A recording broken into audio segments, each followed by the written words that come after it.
Hi everyone, I'm Daniela and welcome back to Black Cat Kitchen.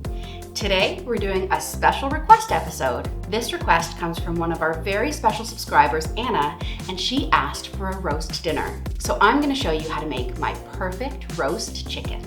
You'll find a list of ingredients and measurements in the description below. Preheat your oven to 425 degrees Fahrenheit or 220 degrees Celsius. Cut your onion down to the root, but try and keep as much of that root piece intact as possible. Slice off the tops and peel the papery skin off of your onion. We're going to trim this slightly just to get those hairy bits off, but we want to keep that root together. Now slice each half of your onion into quarters. We want nice chunky wedges of onion. The reason we want large wedges is so that they don't burn in the oven. Place these into your roasting tray. Slice your garlic straight down the middle. The bottom half is going to go into the cavity of the chicken, and the top half is going to nestle in with our onions. Drizzle your onions and garlic with 2 tablespoons of olive oil and then season well with salt and pepper.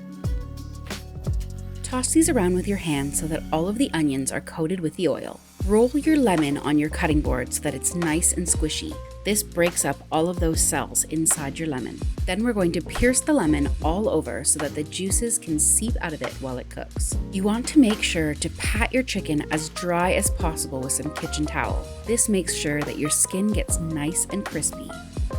You'll want to make sure that the wings are tucked underneath your chicken. This helps to raise up the breast so that it cooks more evenly, and it saves you doing a lot of fancy truss work with string. We're now going to take our lemon and pop it into the cavity of the chicken. Push it in as far as possible, and then add in the bottom half of the garlic. I like to put the cut side toward the lemon, so that it imparts a little bit more flavor. Now, if you left your legs just sort of flopping around here, you wouldn't get an even cook on your chicken. So we're going to bring them together and tie them to allow for the chicken to cook at an even temperature all the way through. Nothing fancy here, just crisscross at the ankle of the chicken leg and tie them together. I like to give it a double knot just so that it doesn't come undone in the oven. Trim off any excess string. Your perfectly trussed, minimally fussed bird. With the rest of your olive oil, you want to coat your chicken, so really massage it in there and get into every nook and cranny. Remember to turn it over and cover the underneath. We're going to season generously with some black pepper, freshly grated, and a few tablespoons of salt. Pop your chicken breast side down on top of your onions, and then any leftover oil that's in your original pan, pour over your chicken and onions, and into the oven. Once you've put your chicken in the oven, turn it down to 350 degrees Fahrenheit or 170 degrees Celsius. Now it's going to cook for about 15 minutes and then we're going to take it out and flip it over. We're going to flip our chicken so that the breast is upwards. If you're not looking for that perfect presentation at the end of your roasting session, just leave it upside down. Let your chicken roast for about another hour. You'll want the internal temperature of the thickest part of the breast to be at 165, and your juices will run clear, like this. Transfer your chicken to a rack with the tray underneath to collect any juices that might drain off. You're going to let your chicken rest for at least 15 minutes while we make the gravy. I've removed the garlic so we don't overcook it. We don't want that burnt garlic flavor in our gravy. We're going to set this to medium-high and start turning this into our beautiful gravy.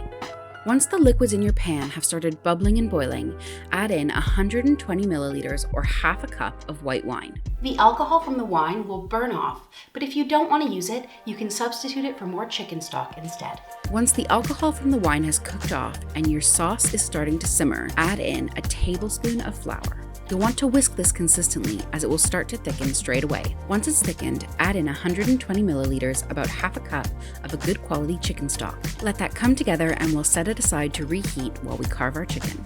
Now that the chicken has rested, I'm going to show you the easiest way to carve it up. Start by carving off your wings. I like to take my knife and start to make an incision right against the breast where the wing meets. Then take the wing in your hand, twist and pop it out. Cut the trussing string at the ankle to release the legs. Slice between the leg and the breast, right down to the bottom of your board. And then using your hands, pull up the base of the chicken until the leg joints pop out of place. With your knife, cut down where the joint was. Your chicken thigh will come away cleanly. And if you want to separate your leg further, hold the drumstick upwards with the skin side away from you. Take your knife and slide it between the drumstick and the thigh. Gently pry your drumstick back and you'll be able to go straight through where the knuckle is. Now for the breasts. Find your breastbone and move directly to the left of it. Now slide your knife from the top of the chicken towards you, making a slicing action to pull away the breast. You'll want to follow the underside of the breast with your knife until it comes away. And I'm going to cut that in half on the bias. Then turn your chicken around so that the top of the chicken is facing you. And using the exact same action to the left of the breastbone, slice away your breast. And again, I'm cutting the breast on the bias. I just think it looks prettier. And my favorite part of the chicken is when you flip it over and grab the tiny little oysters just on the back. They're so flavorful and delicious.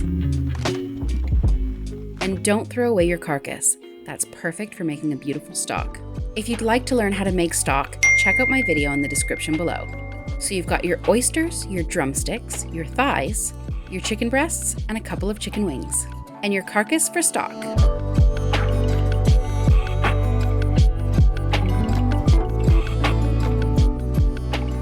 Big special thanks to Anna, and I hope you love this video too. If you're looking for more sides for your roast dinner, check out my roast dinner playlist. Thank you so much for watching, and we'll see you in the next video.